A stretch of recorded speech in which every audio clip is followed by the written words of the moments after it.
Hey there guys, Aldershot here, and we're going to bring you another Warframe Beginner's Guide, and we're going to continue with our mission type in this series, where we go through each mission type in detail. We go into recommended Warframes, strategies, and just the gameplay breakdown. Alright, so today we're going to go and continue with that series, and we're going to do defense, the ever popular defense type, okay? It's more team-oriented, I believe, so it's good that we're going to join a team now. Recommended Warframe, really any Warframe will do. This is the type of mission where your Warframe abilities really will synergize with the rest of the team. So bringing a, just one second, I'm having a little bug there.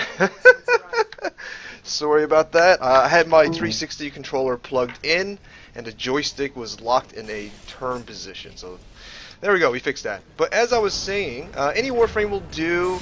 Well, I wouldn't say that. Any Warframe that will complement the team's makeup will do. You're going to generally want a crowd control, you're going to want DPS, and obviously some defensive types, etc., etc. So anything that will fill in any gap, okay?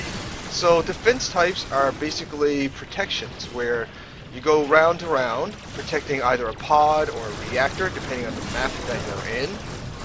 And make sure that the mobs and the enemies don't damage it, okay? It's very, very team-oriented. Your team really do have to work together, as the pod or the generator could very much get overwhelmed very, very quickly. And with each round, the mob levels will increase, as well as the numbers and tougher types of that mob will start appearing, okay? Now there are slight variations to defense, alright? The normal defense is called endless defense, where it'll go round to round. Every 5 rounds you have an opportunity to exit with a prize at hand, or continue and keep going up further tiers for better rewards and higher level mobs, etc., etc.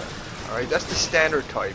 There's also another defense type, more prevalent in the modes like Nightmare mode, or in events, or during alerts, where instead of, or voids I should even mention, instead of unlimited rounds, you were given a set amount of rounds to survive, whether it be 5, 10, 15, or 20, depending on the mission.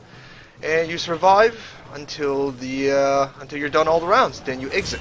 Alright? You get no rewards for every 5 rounds like you do with regular defense.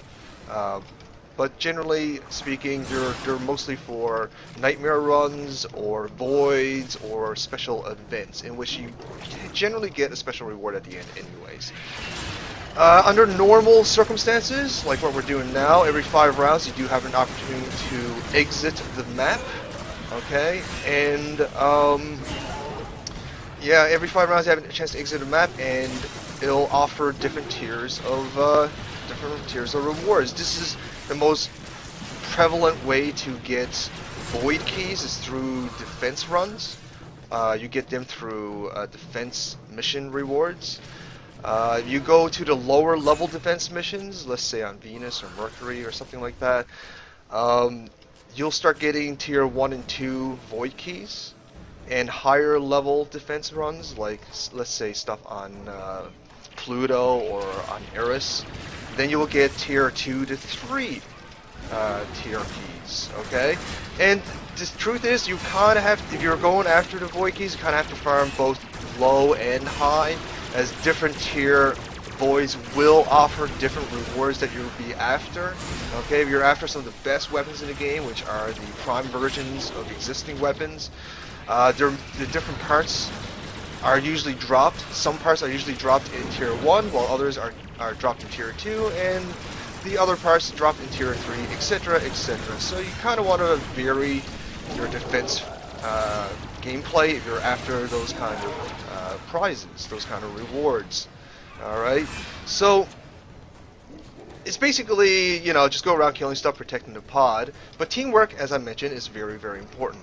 Now, a huge mistake that a lot of people tend to make, both newbies and expert players, I guess I can say, is that they camp the spawns in which the mobs spawn, okay? And that's fine. I guess it's arguable that you're still helping the team as you're providing relief from a certain choke point. That's arguable, but If the whole team decides to do that, and even just one mob starts beating on the pod or the generator, and no one notices, that could very well end the round. So somebody has to be around the pod. I recommend everybody be somewhat in the proximity of the pod, like kind of like where I am. I'm just kind of around the borders of it, right? I'm never straying too far, because remember, the mobs will always come to you. All right, you have no worries about the mobs coming to you. Alright, so there's no need of you actually going to the mob.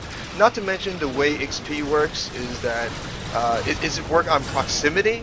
So if your teammate kills a mob, you will gain that XP as well, but only within a certain distance. So if one person is protecting the pod, that one person doing the due diligence of doing that, then he's missing out on all the XP that the rest of the team is getting, because they're camping the spawns of it. Alright, this is not a strategy suggestion. This is purely from playing friendly, having a certain degree of courtesy to your fellow Tennos.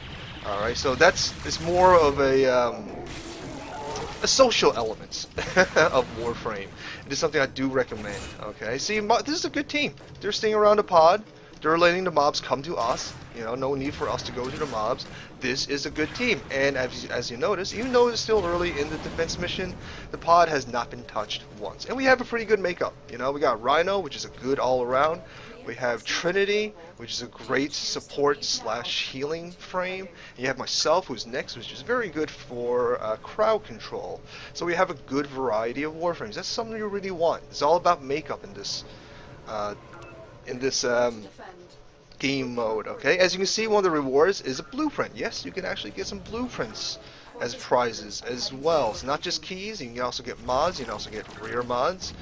Earlier, not so much now, but in earlier versions of Warframe, this was one of the main sources to get rear mods. Again, not so much these days, but I thought it's something worth mentioning anyway. So as you can see, we're on round 6, which is kind of like tier 2 of this defense type. And as you can see, things are getting a little bit tougher. There's a lot more people, they're a lot more aggressive. Alright, so it's a good thing they have me around, a little next to do some crowd control, because I don't think they have a crowd control frame other than me right now. A Rhino to an extent, but not a pure crowd control frame like Nyx is. We'll talk about Nyx in another video. But that's generally defense. Like I said, you go in there, protect the pod, round by round. Every 5 rounds, you have an opportunity to exit. If you choose to exit, the rest of your team who choose not to exit will remain. Okay, and someone else could potentially replace you, depending on who's trying to get into the respected mission that you're currently in. So yeah, every 5 rounds you get some rewards if you choose so, or you keep going and going and going. This is actually something that high-end players like to do, called highway defense, where they'll go into a mission like this, like a defense mission, sort of like Xeni, and just keep going with their clan mates and try to get up as high as possible. Yeah, bragging rights, and also rewards and XP. Lots of reasons to do it, really. So there you go, guys. That's defense. I hope you guys enjoyed this. I hope you guys found this useful. If you did, please send me some love. I would very much appreciate it. Give me a like, a comment, share, fave. But most importantly, please sub. I feed off subs. Feed me some vegetables. Help me grow. I would love to with you. Thanks, guys. All the shout out.